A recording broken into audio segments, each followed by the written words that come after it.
कहावत है, जिसकी जमीन उसका देश। अगर जमीन खरीदने की औकात ना हो तो अवैध कब्जा कर लिया जाए। अगर कब्जा ताकत के बल पर ना हो सके तो आस्था की हरी चादर फेंक कर भी हो सकता है। आजकल कुछ ऐसा ही देखने और सुनने में आ रहा है राजस्थान के हनुमानगढ़ के शिला माता मंदिर को लेकर। कभी शिला माता के मंदिर में दीपक जलाया जाता था, पूजा आरती होती थी, लेकिन देखते देखते अब वहाँ पूजा बंद, आरती बंद, दिया बंद, हरी चादर चढ़ाई जाने लगी। यानी शिला माता के मंदिर को शिला पीर शिला मजार में बदल दिया गया। ये पूरा गेम क्या है, और क्या ये सिर्फ एक हनुमानगढ़ की कहानी है या फिर एक पूरा गेम? शायद आज सुनकर आपकी आंखें खुल जाए।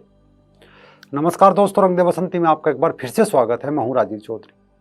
भारत से मुगलों व अंग्रेजों का राज भले ही चला गया हो, लेकिन हिंदुओं के आस्था केंद्रों का मान मर्दन व उन्हें हथियाने के लिए षड्यंत्रों का क्रम अभी भी समाप्त नहीं हुआ।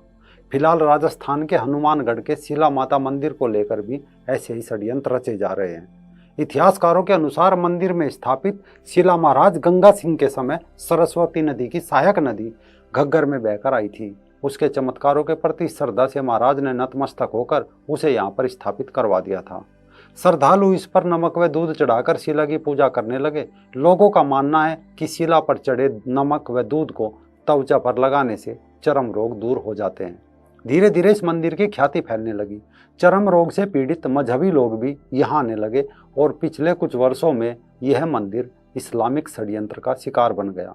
मंदिर के कर्ता धर्ता एक मुसलमान को बना दिया गया। स्थानीय लोग बताते हैं कि मजहबी साजिश के तहत पहले यहाँ पर दिया जलाना बंद हुआ, फिर आरती। अब लोगों को नमक व दूध चढ़ाने से भी रोके जाने लगा और एक दिन शिला पर हरी चादर डाल दी गई। इस तरह शिला माता को मजार का रूप दे दिया गया और तो और शिला माता को शिला पीर प्रचारित किया जाने लगा। जब यह सब हुआ तब हिंदू समाज की आंखें खुली और अब हिंदू पुजारी रखने की बात होने लगी है।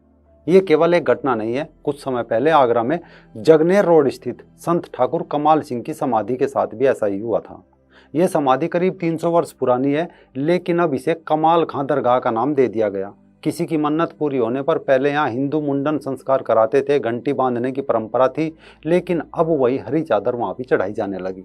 मामला उस वक्त बढ़ा जब रात के अंधेरे में समाधि स्थल के बाहर कुछ लोगों ने वक्फ बोर्ड का एक बोर्ड टांग दिया।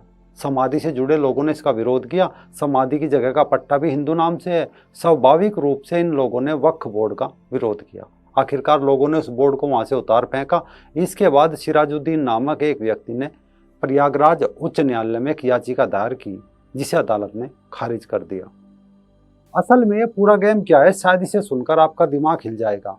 वक्फ कानून की आड़ में मजहबी लोग जमीन हथियाने और पुराने महलों पर कब्जा करने का धंधा करने लगे हैं। पिछले दिनों इसे लेकर सुप्रीम कोर्ट गए एक याचिकाकर्ता जितेंद्र सिंह ने कहा था कि जिस तरह मुस्लिम आक्रांताओं ने सनातन संस्कृति को समाप्त करने का काम किया, उसी तरह वक्फ बोर्ड सनातन समाज को खत्म करने का काम कर रहा है। वक्फ बोर्ड भारत को इस्लामिक राज्य बनाने का मार्ग तैयार कर रहा है। इसके लिए वह हिंदुओं को जमीन और मकान पर कब्जा कर रहा है, उन्हें भूमिहीन और अस्तित्व विहीन कर रहा है। इसलिए वक्फ कानून को अब खत्म किया जाना चाहिए। अब आप समझिए कि वक्फ कानून क्या है। वक्फ कानून 1995 के अनुसार वक्फ बोर्ड किसी भी संपत्ति को वक्फ संपत्ति घोषित कर सकता है, चाहे वह अवैध क्यों ना हो। यही कारण है कि किसी भी अवैध मजार या मस्जिद को वैध बनाने में दिक्कत नहीं होती।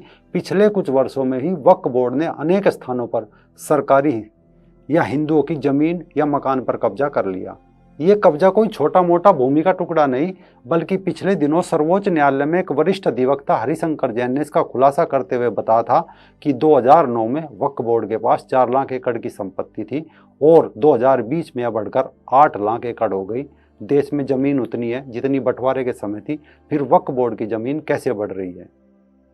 पूरी वक्फ संपत्ति की जांच होनी चाहिए।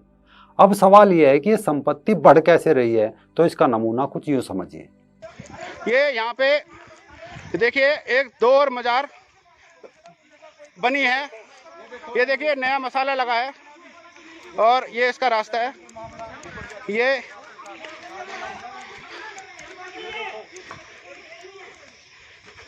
ये देखिए और बना दी दोबारा रिपेयर। ये देखिए साफ साफ देखिए, ये सारी ताजी बनी है। ताजा मसाला है ये देखिए ताजा मसाला है। ये देखिए ताजा मसाला है। हेलो, ये देखिए ताजा मसाला, ताजी मसाला ये बिल्कुल। देखिए। यानी जहाँ भी खाली पार्क, खाली जगह, सड़क का किनारा हो या तिराया चौराहा, वहाँ मजार बना दी जाए। अगर मजार न बने तो मस्जिद बना दी जाए। पुलिस प्रशासन रोकने आए तो उसे इबादत स्थल बताकर भावना आहत होने की बात कहकर दंगा फसाद शुरू कर दिया जाए।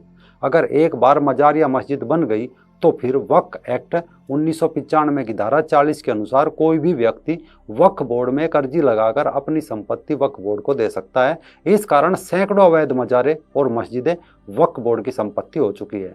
अवैध होने के कारण इन मस्जिद मजारों के पास जमीन से संबंधित कागज नहीं होते, इसीलिए इसके संचालक वक्फ बोर्ड में अर्जी लगाकर छोड़ देते हैं। अब इसमें भी कमाल देखिए कि धारा 40 में ये भी प्रावधान है कि किसी की संपत्ति को वक्फ संपत्ति घोषित करने से पहले उसके मालिक को सूचित करना जरूरी नहीं है, चुपके से वक्फ संपत्ति घोषित कर दी जाती है। यानी कोई भी आपके घर के बाहर भी चादर फेंक दी जाए तो वो घर वो वक्फ संपत्ति हो जाएगा और बाद में असली मालिक वक्फ काउंसिल में मुकदमा लड़ता रहता है। देखा जाता है कि काउंसलिंग ज्यादातर मामलों में वक्फ बोर्ड का ही साथ देती है। अब इसमें आगे भी एक गजब की धारा है। इस धारा 52 में लिखा है कि यदि किसी की जमीन जो वक्फ में पंजीकृत है उस पर किसी ने कब्जा कर लिया है तो वक्फ बोर्ड जिला दंडाधिकारी से जमीन का कब्जा वापस दिलाने के लिए कहेगा।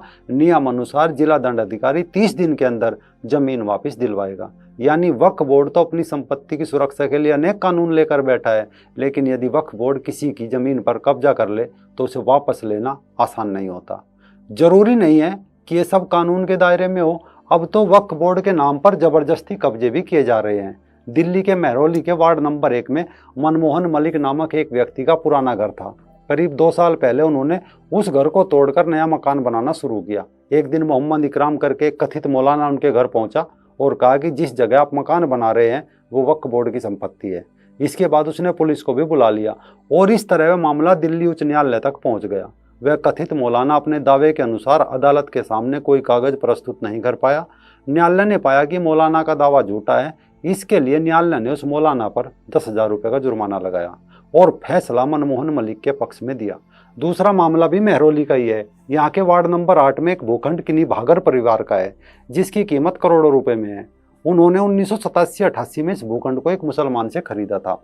शायद यह सौदा वक्फ बोर्ड को पसंद नहीं था, इसलिए उसने भूखंड के बीच में ही मौजूद एक पुराने ढांचे को मजहबी स्थल बताना शुरू कर दिया और कई बार जबरन उस पर कब्जा करने का भी प्रयास किया। कुछ समय पहले भूखंड की घेराबंदी की जाने लगी तो दिल्ली वक्फ बोर्ड के तत्कालीन अध्यक्ष और आम आदमी पार्टी के विधायक अमानुतुल्लाह खान ने मुसलमानों की भीड़ के साथ खूब हंगामा किया। अब यह मामला दिल्ली उच्च न्यायालय में लंबित है। केवल दिल्ली, आगरा या हनुमानगढ़ ही नहीं, पूरे भारत में ऐसे मामले सामने आ रहे हैं। वक्फ बोर्ड पर शोध करने वालों का मानना है कि यदि जल्दी ही वक्फ बोर्ड के अधिकारों को कम नहीं किया गया तो आने वाले कुछ वर्षों में भारत के एक बहुत बड़े हिस्से पर वक्फ बोर्ड का कब्जा हो जाएगा। ऐसे हालात में अब सजग रहना होगा, अपने आसपास ध्यान रखना होगा कब कहाँ घास की तरह कोई मजार उगाए और हिंदू आस्था की हरी चादर लेकर उस पर माल चढ़ाने लगे और उस माल से कहीं और अगली मजार तैयार होने लगे। क्योंकि एक कहावत है, देश उसी का है जिसके पास जमीन है।